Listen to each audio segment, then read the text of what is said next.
종교교육원 몰몬경 학생교재 제11장 니파이후서 17에서 24장 소개. 니파이가 인용한 이사야의 기록을 이해하기 위해서는 여러분 스스로 많은 연구와 노력을 해야 한다. 여기 있는 해설과 여러분이 이해한 점을 바탕으로 재림을 기다리는 마지막 시대에 관한 이사야의 예언과 시언을 공부한다. 예수 그리스도 탄생과 삶과 사명, 그리고 마지막 시대에 사악한 이들에게 내려질 심판과 멸망으로 어떻게 그분의 재림을 위해 세상이 준비되는지 살펴본다. 회복이 일어나는 상황을 묘사한 부분에 특히 주의를 기울인다. 또한 이사야가 예언한 사악한 세상의 행태가 무엇인지 생각해 본다. 마지막 시대에 있을 죄악에 대해 예언한 부분을 찾아보고 그 내용을 파악한다면 의로운 선택을 하고 사악한 사람들에게 내려질 큰 심판을 피하는 데 도움이 될 것이다. 해설. 니파이후서 17에서 24장 개관 및 배경. 이사야의 예언은 중의적 성격 때문에 많은 사람이 이해하기 어려워한다. 한편으로 이 예언들은 선지자로서 이사야가 받은 부름과 당시 시대 상황과 배경에 직접적으로 연관된다. 그러나 다른 한편으로 이사야는 똑같은 사건들을 절정의 시기와 마지막 시대에 일어날 사건을 묘사하는 데에도 사용했다. 이사야가 어떤 역사적, 지리적, 정치적 맥락에서 예언했는지를 알면 이해하는 데 도움이 된다. 니파이후서 25장 5에서 6절 참조. 이사야가 예언했을 당시 이스라엘에는 두 왕국, 즉 남쪽에 있는 유다 왕국과 북쪽에 있는 이스라엘 왕국 또는 에브라임이 있었다. 그리고 수리아라는 나라가 있었는데 이스라엘 왕국과 유다 왕국 모두와 또는 둘 중 한 왕국과 때로는 적국이었고 때로는 동맹국이었다. 경전 안내서 이스라엘의 사건과 유다의 사건 196에서 197쪽 참조. 다음은 이들 세 나라와 관련된 용어들이다. 연대표, 국가 유다, 수도 예루살렘, 영토 또는 지파 유다, 지도자 아하스, 다윗의 혈통, 국가 수리아, 수도 다메섹, 영토 또는 지파 아람, 지도자 르신, 국가 이스라엘, 수도 사마리아, 영토 또는 지파 에브라임, 지도자 베가, 르말리아의 아들. 이사야는 유다와 이스라엘의 국력과 번영이 쇠퇴해 가던 시기에 성역을 베풀도록 부름받았다. 북쪽 이스라엘 왕국 에브라임은 수리아와 서로 힘을 합쳐 아수르 제국의 침략을 막기 위해 동맹을 맺었다. 유다 왕국이 동맹을 거절하자 이스라엘과 수리아는 유다를 공격했다. 니파이후서 17장 1절 참조. 이사야는 유다 왕 아하스에게 백성을 지키기 위해서는 유다 왕국이 정치적 동맹을 꾀해서는 안 된다고 경고하라는 지시를 받았다. 그러나 아하스는 주님의 경고를 거절했다. 열왕기하 16장 7에서 20절 참조. 아하스는 아수르 왕인 디글랏빌레셀 2세 불과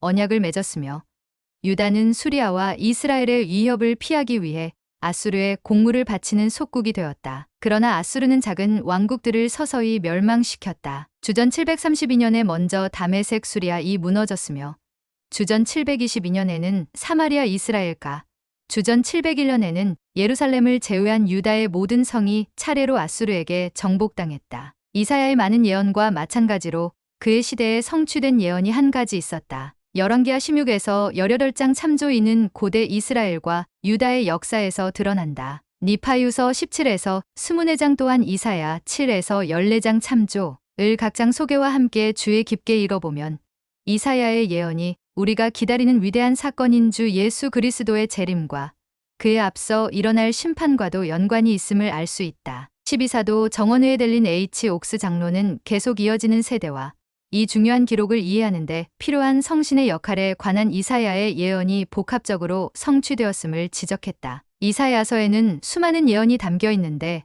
예언이 성취된 것은 상당히 복합적으로 이루어진 것 같습니다. 한 예언이 이사야 시대 사람들에 관련되어 있는가 하면 다음 세대에 일어날 상황에 관한 것이기도 합니다. 또 다른 의미로는 종종 상징적으로 절정의 시기에 일어나는 사건들을 나타내기도 합니다. 그리고 그 동일한 예언이 또 다른 의미에서 구주의 재림에 해당하는 사건들이나 그 성취와 관련이 있기도 합니다. 이들 예언이 복합적인 의미가 있다는 사실은 우리가 이들을 해석하기 위해서 반드시 성신으로부터 계시를 구해야 한다는 점을 뒷받침합니다. Scripture, Reading, and Revelation, Ensign, Jan. 1995-8. 니파이후서 17장 2절. 다윗의 집. 니파이후서 17장 2절에서 다윗의 집은 다윗 왕의 후손이자 유다 왕국의 왕위 계승자인 아하스 왕을 지칭한다. 동맹이라는 말은 연합한다는 뜻이다. 수리아는 북쪽에 있는 이스라엘 왕국인 에브라임과 동맹을 맺었다. 마음이 흔들렸느니라라는 표현을 통해 아하스와 그의 백성은 수리아와 에브라임이 동맹했다는 말을 듣고 두려워했다는 사실을 알 수 있다. 니파이후서 17장 3절. 윗못에서 만나 이사야의 아들 스아랴숲이라는 이름은 남은 자들이 돌아오리라. 니파이후서 20장 21에서 22절. 영어 성경 이사야 7장 3 각주의 참조라는 의미가 있다. 니파이후서 17장 3절에 나오는 수로라는 말은 송수로를 의미한다. 아하스는 전쟁 중 적에게 포위될 때를 대비해 성의 물 공급을 점검했을 것이다. 세탁자의 밭은 빨래하는 장소를 말한다. 니파이후서 17장 4절. 연기나는 부직갱이. 니파이후서 17장 4절의 르신과 베가를 연기나는 부직갱이로 표현한 것은 불꽃이 다 타버린 모습을 나타내며 그들의 힘이 소진해버렸음을 상징한다. 르신과 베가는 사실상 무력했으며 아수르의 공격에 순식간에 무너졌다. 니파이후서 17장 6절. 유다를 쳐서 그를 파고라는 말은 수리아와 에브라임이 예루살렘 성 안으로 공격해 들어갈 것이라는 뜻이다. 다브엘의 아들은 수리아 사람으로 수리아와 에브라임이 꼭두각시처럼 세운 예루살렘의 통치자였다. 니파이후서 17장 8절. 에브라임이 깨어져 북쪽에 있는 이스라엘 왕국은 주전 722년에 아수르에게 속박되고 그곳에 살던 많은 사람이 이들은 오늘날 이스라엘의 잃어버린 지파로 알려졌다. 사로잡혀 갔다. 다른 땅에서 온 포로들은 그 지역에 다시 정착하여 나중에는 남아있던 이스라엘 사람들과 결혼하였고 이들은 사마리아인으로 알려진다. 예언된 대로 에브라임이 깨어져 65년도 채 지나지 않아 에브라임은 더는 존재하지 않게 되었다. 니파이후서 17장 9에서 14절. 주께서 친히 너희에게 한 가지 표적을 주시리라. 히브리어로 처녀 어마는 문자 그대로 젊은 여성을 의미하며 처녀라는 뜻도 함축한다. 수태고지, 예수 그리스도를 지칭하는 이름 중 하나인 임마누엘은 하나님이 우리와 함께 계시다라는 뜻을 지닌 히브리어에서 온 말이다. 임마누엘이라는 명칭은 하나님께서 구원해 주신다는 표시로 주어졌다. 이사야 7장 14절. 참조 이사야가 임마누엘을 언급한 것은 역사적 의미로 이해할 수도 있고 예언적 의미로 받아들일 수도 있다. 가장 직접적으로 이 명칭은 이사야 시대에 태어날 한 아이를 가리키는 말로서 그 아이가 성년에 달하면 표적이 될 것이다. 니파이후서 17장 16에서 19절. 참조. 좀 더 중요한 예언적 의미로 임마누엘은 예수께서 필렬의 몸으로 태어나실 사건에 대한 예언이라고 마태가 구체적으로 명시했다. 마태복음 1장 18에서 25절. 참조. 후기에 출연한 경전 속에도 이 이름이 나타난다. 니파이후서 17장 14절 18장 8절. 교리와 성약괴기 18편 22절. 참조. 더 알고 싶다면 경전 안내서 임마누엘 244쪽을 참조한다. 하나님이 우리와 함께 계시다라는 말은 아하스 왕에게 그가 주님께 돌이킨다면 하나님께서 도우시리라는 확신을 심어주기 위한 것이었다. 12사도 정원회의 제프리 알 홀런드 장로는 이 말이 어떻게 구주에 대한 또 하나의 예표와 그림자가 되는지 설명했다. 많은 이사야의 기록이 그렇듯 이 예언에도 중의적인 혹은 아주 유사한 두 가지 이상의 의미가 있다. 가장 직접적인 의미는 이 시기 즈음에 아들 하나를 낳은 순결하고 선량한 여성인 이사야의 아내에 초점을 둔다. 이 아이는 장차 예수 그리스도께서 탄생하심으로써 이루어질 이 예언의 더욱 위대한 성취를 암시하는 예표이자 그림자이다. 이사야의 아내가 왕족 혈통이었으며 그 아들도 다윗 가계에 속한 왕족 혈통이었을 것이라는 사실을 인식할 때 이 중의적 예언에 담긴 상징적 의미는 한층 더 중요해진다. 다윗의 가장 위대한 후손으로 문자 그대로 동정녀에게서 태어나실 왕인 예수 그리스도께서 더 위대한 임마누엘이시라는 사실을 예시하는 예표가 여기에 있는 것이다. 실제로 그분의 명칭 임마누엘은 후기에 그대로 전해져 교리와 성약괴기 18편 22절에 구주를 부르는 명칭으로 사용된다. Christ and the New Covenant 1997-79. 니파이후서 17장 16에서 22절. 에브라임과 수리아의 멸망. 이사야는 유다에게는 완전히 멸망하지 않을 것이라고 약속한 반면 아하스를 대적한 내가 미워하는 땅인 북왕국은 멸망할 것이라고 예언했다. 니파이후서 17장 16절. 당시 북쪽의 두 왕은 아수르인에게 죽임을 당했다. 에브라임과 수리아 두 나라는 아수르에게 멸망당할 것이었다. 수리아는 주전 732년에 에브라임은 주전 722년에 차례로 멸망했다. 홀런드 장로가 지적한 대로 83쪽에 나오는 니파이후서 17장 14절 해설. 참조. 실제로 이사야 시대에 태어난 그 아이는 유대인의 율법에 도덕적 책임을 질 나이로 정해진 12살이나 13살쯤 되었을 것이다. 니파이후서 17장 20절. 머리와 수염을 미시리니 머리와 수염을 미는 일은 가족이 상을 당했을 때 애도를 표하는 관습이었다. 그러나 포로의 머리와 수염을 강제로 미는 것은 당사자에게 모욕을 주는 행위이자 포로임을 구별하는 수단이었다. 니파이후서 17장 22절. 버터와 꿀이 고급스러운 물품으로 보일 수도 있겠지만 그 땅은 아수르의 침략을 받아 황폐해진 상태였다. 니파이후서 17장 23절 참조 따라서 살아남은 사람들은 그 땅에서 먹을 곡식이 없어 유목 생활을 하는 베두인족처럼 생계를 이어가야 했다. 버터와 꿀은 염소나 양에게서 나오는 요구르트를 굳힌 것과 근방에서 찾을 수 있는 천연벌꿀 같은 것이라고 추측할 수 있다. 니파이후서 18장. 주님의 도구로 쓰인 아수르. 니파이후서 18장에서는 17장에 소개된 역사적 사건들이 계속 이어진다. 다시 말하지만 이사야는 유다에게 동맹을 맺지 말라고 경고했다. 그가 예언한 대로 동맹은 아무런 효과가 없을 것이기 때문이다. 임마누엘 하나님이 우리와 함께 계시다이라는 메시아의 약속이 그들을 위해 성취될 것이었다. 아수르가 공격해왔지만 유다는 살아남았다. 이사야는 유다에게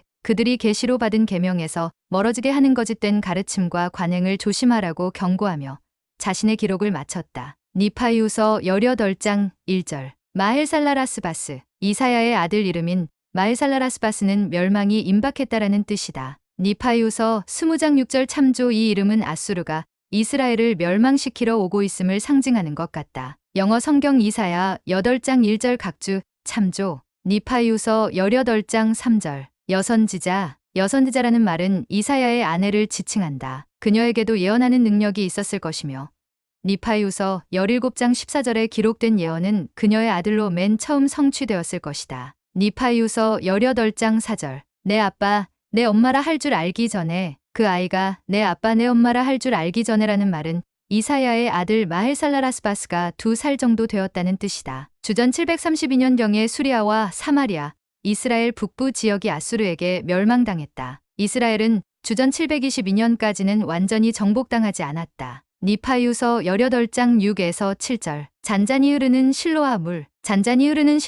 니파이후서 18장 6절과 세차고 많은 7절 강물에 담긴 대조적 의미에 대해 다음과 같은 해설이 있다. 이사야는 성격이 다른 두 가지 물 즉 예루살렘 성전이 있는 산 근처에서 잔잔하게 흐르는 실로아 물과 종종 통제력을 잃고 세차게 흐르는 큰 강인 유브라데 물을 묘사한 후 서로 대조했다. 실로아 물은 잔잔하고 아름다운 반면 유브라데는 위험하고 파괴적이다. 실로아 물을 마시는 사람은 생명을 얻지만 유브라데 물에 휩쓸려가는 사람은 죽음을 맞이한다. 두 가지 물에 대한 이사야의 표현은 상징적이다. 전자는 생명의 물에 비유되는 예수, 곧 하늘의 왕이시며 후자는 규모가 큰 파괴적인 군대를 이끌고 홍수처럼 땅을 덮어 그 주민을 멸할 예레미야 46장 8절 아수르 왕이다. 유다에 거주하던 사람들이 실로아물로 비유되는 예수를 거절하자 주님께서는 제방을 범람하여 온 땅을 파괴로 뒤덮을 거센 강물로 비유되는 아수르 왕을 그들에게 보내셨다. Donald W. Parry, J. A. Parry, Tina M. Peterson, Understanding, 이사야 1998-83. 니파이후서 18장 8절. 모개까지라는 상징적 표현은 아수르 왕이 유다 땅을 예루살렘까지 정복할 것임을 나타낸다. 주전 701년경의 아수르는 이미 수도 예루살렘 성을 제외한 유다 전역을 멸망시켰다. 니파이후서 18장 80절. 하나님이 우리와 함께 하심이니라. 아수르가 유다를 정복했을 때 모든 것이 무너진 듯했지만 임마누엘 또는 하나님이 우리와 함께 하셨기 때문에 예루살렘은 멸망에서 보호되었다. 니파이후서 18장 10절. 성벽 너머로 화살 하나도 넘어가지 못한 이 기적 같은 사건은 이사야 37장 33에서 36절에 묘사되어 있다. 니파이후서 18장 14절. 성소와 걸림돌. 12사도 정원회의 브루스 알메콩키 장로는 임마누엘에는 구원과 정죄 둘 다 할 수 있는 힘이 있다고 지적했다. 이스라엘의 반석께서 오실 때 그분은 의로운 사람들을 위한 성소가 되실 것이다. 그들은 그분의 복음을 안식처 삼아 화평과 안전을 누릴 것이다. 그러나 예루살렘과 이스라엘 전역에 있는 반역과 불순종을 일삼은 무리에게 그분은 걸림돌과 걸려 넘어지는 바위 또한 덫과 올무가 되실 것이다. 그들은 그분에게 걸려 넘어질 것이다. 그분의 가르침 때문에 분개하고 그분을 거절했다는 이유로 정죄받고 속박되고 끌려갈 것이다. Doctrinal New Testament Commentary 3vols 1971에서 1973년 세장 292에서 293절, 니파이후서 18장 17절, 주를 의지하고 기다리며 12사도 정원회의 로버트 D. 헤일즈 장로는 우리가 주님을 믿고 의지할 때 얻을 수 있는 영적인 힘에 대해 다음과 같이 말씀했다. 우리는 주님을 믿고 의지하면서 매일, 때로는 매 시간, 심지어 매 순간 고통과 싸워야 합니다. 그러나 결국 우리는 선지자 조셉 스미스가 리버티 감옥에 갇혀 사람들에게 잊혀지는 고통에 시달릴 때 받은 놀라운 권고의 말씀을 이해하게 될 것입니다. 내 아들아, 내 영혼에 평강이 있을지어다. 내 역경과 내 고난은 잠시뿐 일이니 그러고 나서 만일 내가 이를 잘 견디어내면 하나님이 너를 높이 들어 올리실 것이요. 너는 너의 모든 원수를 이기리라. 교리와 성약장 121편 7에서 8절. 사랑하는 형제 자매 여러분, 여러분의 삶의 고통과 시험과 시련이 닥쳐올 때 구주께 가까이 다가가십시오. 여호와를 기다리며 그를 바라보십시오. 이사야 8장 17절, 니파이후서 18장 17절. 오직 여호와를 앙망하는 자는 새 힘을 얻으리니 독수리가 날개치며 올라감 같을 것이요 다른 박질하여도 곤비하지 아니하겠고 걸어가도 피곤하지 아니하리로다. 이사야 40장 31절. 치유는 주님께서 정하신 시간에 주님의 방법에 따라 이루어질 것입니다. 인내하십시오. 리아호나 1999년 1월호 17조. 니파이후서 18장 19절. 친접한 자들과 주절거리는 마술사. 그 암흑 시기의 사람들은 주님께 의지하기보다는 죽은 사람의 영에 의지하고자 했다. 주절거리며 중얼거리는 마술사라는 말은 스스로 죽은 사람과 접신했다고 믿는 무당들이 시끄러운 소리로 중얼거리며 말하는 모습을 나타낸다. 니파이후서 19장. 우리에게 한 아기가 낳고 아기 예수를 안고 있는 마리아 수르인들은 이스라엘 에브라임과 수리아 연합군을 급습하여 다메섹을 무너뜨리고 후에 갈릴리라고 불린 이스라엘 북부 지역을 차지했다. 열왕기하 15장 27에서 31절. 참조. 니파이후서 19장 1절에는 이 사건을 어둠을 몰고 온 고통이라고 표현했다. 나머지 이스라엘과 남쪽에 있는 유다에 닥친 이러한 침략과 위협에도 불구하고 이사야는 큰 빛 니파이후서 19장 2절 이 빛일 것이라는 말로 이곳에 오실 메시아에 대해 예언했다. 스불론과 납달리 지파가 배정받은 땅은 북이스라엘, 즉 갈릴리였으며 이곳은 예수님께서 성장하시고 성역을 베푸신 주요 장소였다. 마태와 요한은 메시아께서 갈릴리 지역에 거주하신 사실을 목격했으며 이사야의 예언은 그렇게 성취되었다. 마태복음 4장 12에서 16절, 요한복음 1장 5절. 참조. 니파이후서 19장 6에서 7절. 정사가 그 어깨 위에 있을 것이며 제프리 아롤런드 장로는 니파이후서 19장 6에서 7절에 나오는 이사야 예언의 성취가 속죄와 복천년 시기 둘 다와 관련이 있다고 기록했다. 정사가 궁극적으로 그분 어깨에 있을 것이라는 말은 온 세상이 언젠가는 그분이 만주의 주이시여 만왕의 왕이시며 거룩한 주권자 및 대제사로서 지니신 위엄과 신성한 예복을 갖추시고 이 땅과 그분의 교회를 친히 통치하시리라는 사실을 인정하게 될 것임을 확증하는 말이다. 정사와 그것에 관한 짐이 그분 어깨에 있기 때문에 우리가 짊어질 짐은 크게 가벼워지리라는 사실에서 모든 사람은 위안을 얻을 수 있다. 이것은 우리 죄 또는 적어도 여기에서는 우리의 현세적 짐을 그분 어깨로 가져가신 그리스도의 속죄에 대해 이사야가 남긴 또 다른 예언이다. Christ and the New Covenant 80. 니파이후서 19장 6에서 7절. 주 예수 그리스도를 부르는 각 명칭은 구주에 대한 우리의 이해에 어떤 새로운 의미를 더해주는가? 제프리 아롤런드 장로는 우리가 주 예수 그리스도를 부르는 다양한 명칭의 중요성을 이해할 수 있도록 다음과 같은 설명을 했다. 그분은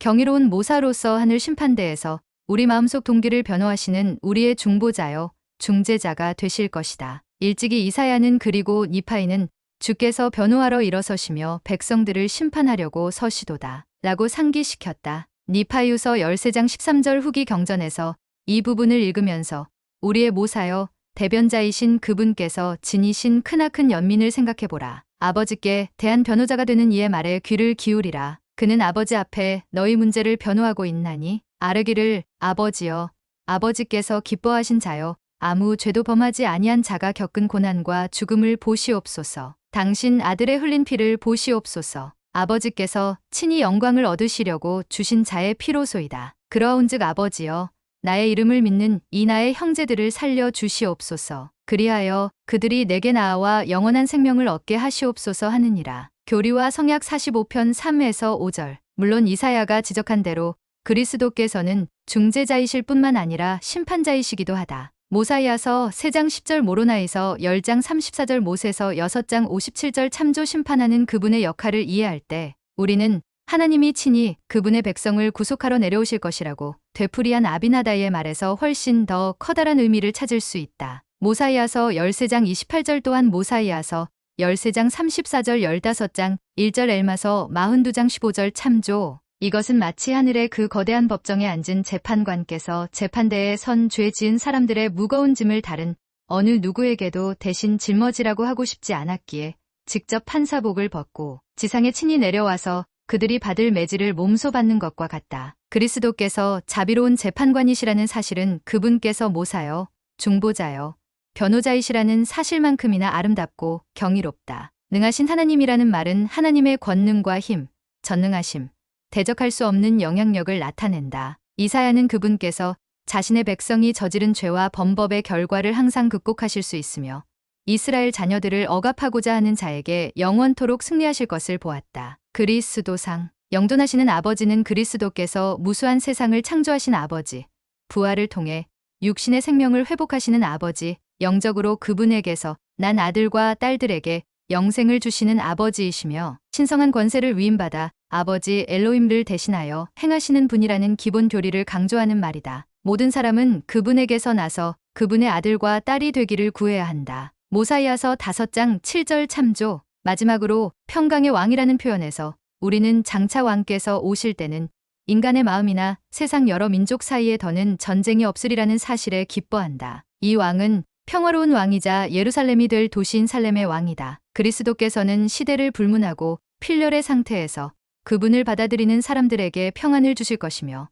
그분의 복천년과 복천년 이후에 있을 영광의 왕국에 들어오는 모든 이에게 평안을 누리게 하실 것이다. Christ and the New Covenant 80에서 82 니파이후서 19장 11에서 12절 그의 손은 여전히 뻗어 있느니라. 르신의 대적은 아수르인을 말한다. 그의 손은 여전히 뻗어 있느니라.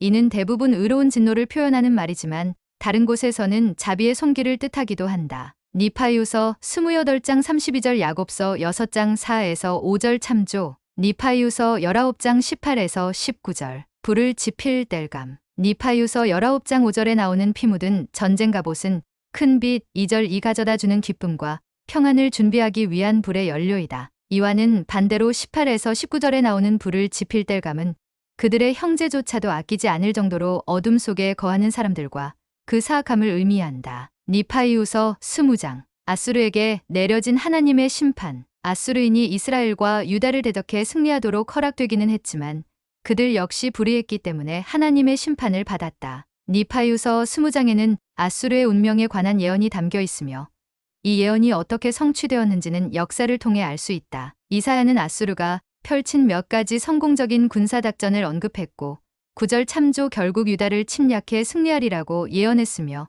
아수르에게 무너질 유다의 여러 성들의 이름까지도 거론했다. 28에서 32절 참조 그렇지만 아수르인들은 결국 실패했고 이스라엘과 아수르 양쪽이 모두 완전히 멸망한다고 묘사되어 있다. 15에서 19절 참조 또한 이스라엘과 아수르의 멸망은 후기를 포함해 어느 시대나 악한 사람은 멸망에 이른다는 것을 보여주는 하나의 예표이다. 니파이후서 20장 5에서 6절 나의 분노의 막대기 자비로운 주님께서는 거듭 선지자들을 보내셔서 그분의 백성에게 회개를 외치게 하신다. 백성들이 선지자를 거절했을 때 주님께서는 아수르를 그분의 백성을 벌하는 막대기로 사용하셨다. 그 목적을 이루시고 나서 주님께서는 또 다른 나라, 즉 바벨론의 손으로 아수르의 사악함을 벌하셨다. 니파이후서 20장 12절 참조 니파이후서 20장 12에서 14절 모세서 4장 1에서 4절을 이들 9절과 비교해 본다. 이사야가 대적에 대해 가르치는데 아수르 왕은 어떻게 하나의 모형이 되는가?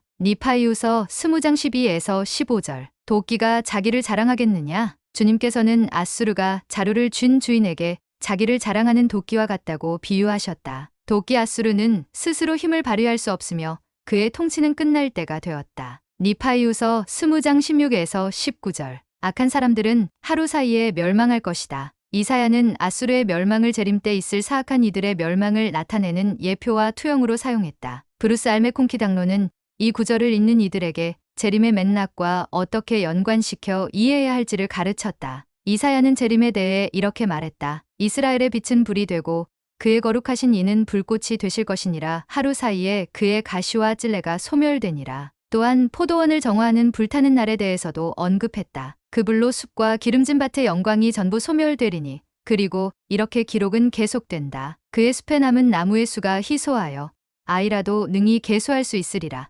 그날에 인간의 사악함이 만연하고 그 악이 너무 커서 비교적 극소수만이 살아남을 것이다. 그날, 곧 불타는 날, 모든 썩어질 것들이 소멸되는 날, 남는 자가 적을 그날에 이스라엘에 남은 자와 야곱 족속의 피난한 자들이 다시는 자기를 친 자를 의지하지 아니하고 이스라엘의 거룩하신 이 여호와를 진실하게 의지하리니 남은 자, 곧 야곱에 남은 자가 능하신 하나님께로 돌아올 것이라. 이사야 10장 17에서 21절. 그들은 주님의 재림 이후에 집합할 것이다. The Millennial Messiah 1982-315에서 316. 니파이후서 21장. 이새의 가지. 주님께서는 이사야의 시야를 열어 후기에 관한 중대한 진리를 가르치셨다. 모로나이처럼 몰문서 8장 34에서 35절. 참조. 이사야도 우리 시대 상황과 주님께서 어떤 사건들로 위대한 복천년의 날을 다가오게 하실지를 보았다. 이사야가 남긴 많은 예언은 선지자 조셉 스미스를 통해 복음이 회복되는 사건과 직접 연관이 있다. 니파이후서 21장 1에서 5절, 10절. 줄기, 가지, 어린 가지. 1823년 9월 21일 모로나이가 조셉 스미스에게 나타났을 때 그는 이사야 11장을 인용하며 이르기를 이것은 바야흐로 성취되려 하고 있다고 하였다. 조셉 스미스 역사 한 장 40절. 이새의 줄기는 누구이며 그 줄기에서 자라날 어린 가지는 누구를 말하는가? 주님께서는 이 질문에 대해 교리와 성약 113편 1에서 4절에서 답하셨다. 그렇지만 각 상징 용어가 누구를 의미하는지 판단하기 위해서는 주의를 기울여 깊이 생각하며 기록을 읽어야 한다. 브루스 알메콩키 장로는 복천년 때에 그 가지는 그리스도가 될 것이라고 밝혔다. 여호와의 말씀이니라. 보라 때가 이르리니 내가 다윗에게 한 의로운 가지를 일으킬 것이라. 그가 왕이 되어 지혜롭게 다스리며. 예레미야 23장 3에서 6절. 이 말씀은 복천년 동안 세상을 친히 다스리실 왕은 다윗의 집에서 자라난 가지일 것이라는 뜻이다. 그분은 주 여호와이시며 우리가 그리스도라 부르는 분이시다. The Promised Messiah 장 The First Coming of Christ 1978-193. 니파이후서 21장 1절에는 후기에 세워질 주님의 왕국에 관한 추가 견해와 메시아에 관한 예언이 한데 엮여 있다. 이새의 줄기에서 한 어린 가지가 나올 것이며 그의 뿌리에서 한 가지가 자라날 것이라. 후기에 받은 대신은 이 어린 가지가 그리스도의 손 안에 있는 한 종 교리와 성약 113편 4절을 의미한다고 밝힌다. 후기의 종이라는 개념은 니파이후서 21장 10절에서 시적으로 반복되는데 이번에는 이새의 뿌리라고 나온다. 이 뿌리는 마지막 날의 기호가 되고 나의 백성들의 집합을 위하여 신권과 왕국의 열쇠의 교리와 성약 113편 6절을 주게 될 한 사람을 지칭하는 말이다. 그 한 사람은 선지자 조셉 스미스다. 마찬가지로 그의 뒤를 이은 예수 그리스도 후기 성도 교회의 모든 선지자도 이새의 뿌리이다. 브루스 알메콩키 장로는 같은 느낌을 다음과 같이 표현했다. 여기 언급된 신권이 회복되고 왕국 열쇠를 받았으며 이 경륜의 시대의 주님 백성들의 집합을 위하여 길을 들어올린 선지자를 조셉 스미스라 말한다고 해서 잘못을 범하는 것인가? 그리스도의 손 안에 있는 한 종이요. 부분적으로 에브라임의 후손 또는 요셉 집의 후손인 동시에 이새의 후손이니 그에게 많은 권능이 놓여 있다. 교리와 성약 113편 4에서 6절. 고한 그 종은 조셉 스미스가 아닌가? 무한하신 이의 속삭임에 귀 기울이는 사람들은 이러한 것들의 의미를 알 것이다. Millennial Messiah 339에서 340. 니파이후서 21장 9절. 주를 아는 지식이 땅에 충만할 것임이니라. 델린 H. 옥스 장로는 하늘에서 부어주시는 지식을 얻는 것에는 하나님의 방법을 깨닫고 성신과 함께하는 가운데 그 지식을 키우며 신권 교리를 이해하는 일이 포함된다고 가르쳤다. 오늘날 우리는 세상과 그 안에 사는 사람들에 대한 지식이 급증하는 시대를 삽니다. 그러나 세상 사람들은 하나님과 그분 자녀를 위한 그분의 계획에 대해서는 그에 필적할 만한 지식의 확장을 경험하고 있지 않습니다. 이 문제에 관해 세상 사람들에게 필요한 것은 더 많은 학위나 기술이 아니라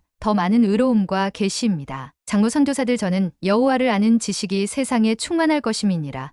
이사야 11장 9절. 니파이후서 21장 9절. 고 이사야가 예언한 그날을 열망합니다. 선지자 조셉 스미스는 주님께서 후기 성도들의 머리 위에 지식을 부어내려 주실 교리와 성약 121편 33절 것이라는 영감의 찬말을 전했습니다. 이러한 일은 마음이 이 세상 일에 지나치게 얽매여 있고 사람의 명예를 갈망 121편 35절 하는 사람에게는 일어나지 않을 것입니다. 의의 원칙 121편 36절을 배우고 사용하지 못하는 이들은 권세 있는 사람을 걷어차며 성도를 박해하며 하나님을 대적하여 싸우는 121편 38절 사람으로 남을 것입니다. 반면에 주님께서는 충실한 이들에게 다음과 같은 위대한 약속을 주셨습니다. 신권의 교리는 하늘에서 내리는 이슬같이 내 영혼을 적시리라. 성신은 변하지 않는 내 동반자가 될 것이요 내 홀은 의와 진리에 불변하는 홀이 되며 내 다스림은 영원한 다스림이 되어 강제당하지 아니하고 영원 무궁토록 내게로 흘러오리라. 교리와 성약 121편 45에서 46절 성도의 벗 1989년 7월 5 38쪽 니파이유서 21장 10에서 16절 후기에 일어날 집합 1823년 9월 20일에서 22일 모로나이 천사는 5차례에 걸쳐 선지자 조셉 스미스를 방문했다. 그중 4차례에 걸친 방문에서 다른 여러 가르침 중에서도 이사야 11장을 인용하며 그 예언이 바야흐로 성취될 것이라고 말했다. 조셉 스미스 역사 1장 40절 참조 그로부터 몇 해가 지난 후에 선지자 조셉 스미스는 이 예언이 성취되는데 필요한 신권 열쇠를 받았다. 교리와 성약 110편 11절 참조 니파이유서 21장 11절 두 번째 집합 선지자 조셉 스미스는 이스라엘 집이 두 번째로 집합하는 시기는 마지막 시대를 위해 특별히 예비되었다고 가르쳤다. 아브라함과 이삭과 야곱의 하나님께서 두 번째로 그분의 손을 다시 펴사 그분의 백성에 남은 자들을 아수르에서 그리고 애굽에서 그리고 바드로스에서 그리고 구스에서 그리고 엘람에서 그리고 시날에서 그리고 하맛에서 그리고 바다의 섬들에서 도로 찾으시며 그들 가운데 이방인의 충만함을 낳아오게 하시고 그들의 죄가 거두어질 때 확립하리라 약속하신 성약을 그들과 세우실 것입니다. 이스라엘 집에서도 유다 집에서도 이러한 성약이 확립된 적은 없습니다. 그리스도께서는 육신을 입고 지상에 계실 때 성약을 맺자고 그들에게 제의하셨지만 그들은 그분과 그 제의를 거절했으며 그 결과 그들은 꺼겼고 그리스도께서는 그때 그들과 어떠한 성약도 맺지 않으셨습니다. 그리하여 이 택함받은 백성이 그리스도와 그분의 제의를 거절한 후에 구원의 전령들은 그들에게 보라 우리가 이방인에게로 돌이키리니라고 말했으며 이방인들이 이 성약을 받았고 그들은 택함받은 백성이 꺾인 그 자리에 접목되었습니다. History of the Church 1 313 니파이유서 22장 찬양의 노래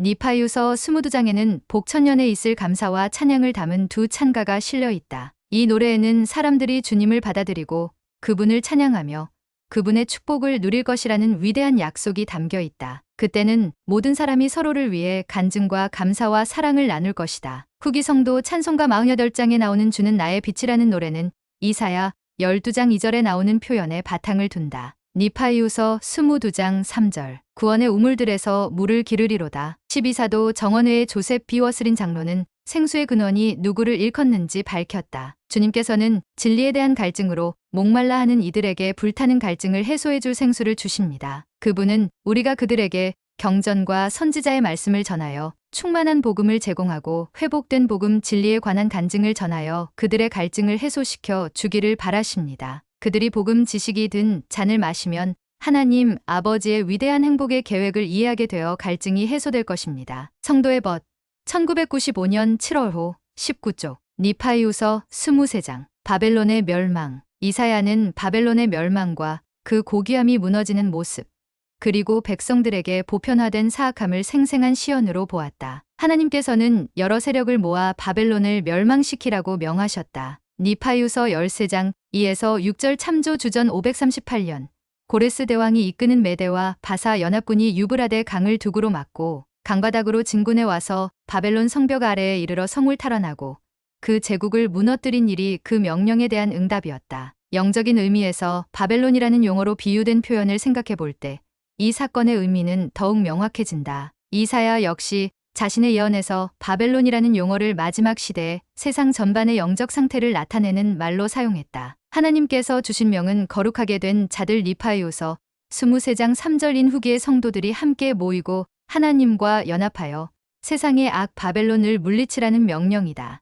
니파이후서 23장 6절. 주의 날, 주의 날이라는 표현은 악한 사람을 벌하고 의로운 사람을 보존하실 주님의 심판을 일컫는데 자주 사용되었다. 주님께서는 그날을 준비하라 명하시며 이렇게 말씀하셨다. 너희가 준비되어 있으면 두려워하지 않게 되리라. 교리와 성약 38편 30절. 니파이후서 24장 4에서 20절. 루시퍼의 멸망과 바벨론의 멸망. 니파이후서 24장에서 주님께서는 이사야를 통해 이스라엘 집에 속한 사악한 이들을 정죄하셨다. 이사야는 이스라엘 집에 존재하는 악 때문에 커다란 심판이 올 것이라고 예언했다. 일반적으로 이러한 심판은 다른 나라의 손으로 이루어지게 된다. 이 멸망에 대한 이사야의 시언과 예언을 통해 열국 가운데 고통을 가져오는 주요 세력으로서 대적이 담당하는 역할을 분명하게 알 수 있다. 예언자의 균세를 통해 우리는 루시퍼가 결국 실패할 것임을 알 수 있다. 니파이후서 24장 12절.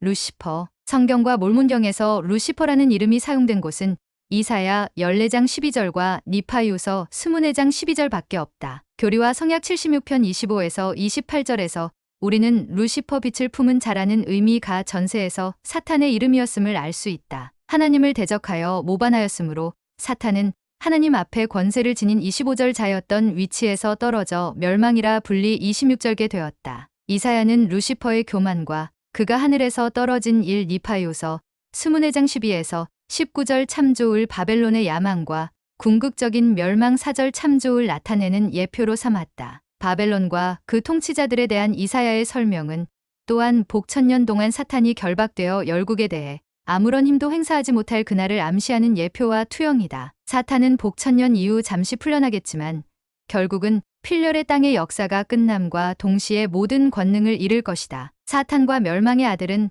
바깥 어두운 곳으로 쫓겨날 것이다. 에즈라 테프트 벤슨 회장은 사탄의 성격에서 하늘에서 추락한 원인이 된 치명적인 결점을 다음과 같이 밝혔다. 전세의 천국회의에서 아침의 아들 니파이후서 24장 12에서 15절 또한 교리와 성약 76편 25에서 27절 못에서 4장 3절 참조 루시퍼가 추락한 원인은 바로 교만 때문이었습니다. 천국회의에서 루시퍼는 예수 그리스도가 지지하는 아버지의 계획과 경쟁하며 제안을 내놓았습니다. 못에서 4장 1에서 3절 참조 그는 다른 모든 일을 뛰어넘는 영광을 원했습니다. 니파이후서 24장 13절 참조 간단히 말해서 루시퍼의 교만한 욕망은 하나님을 왕좌에서 끌어내리는 것이었습니다. 교리와 성약 29편 36절 76편 28절 참조 성도의 벗 1989년 7월 5, 4에서 5쪽. 니파이후서 24장 12에서 20절. 루시퍼는 어떤 방법으로 땅의 열국 가운데 자신의 존재를 알렸는가?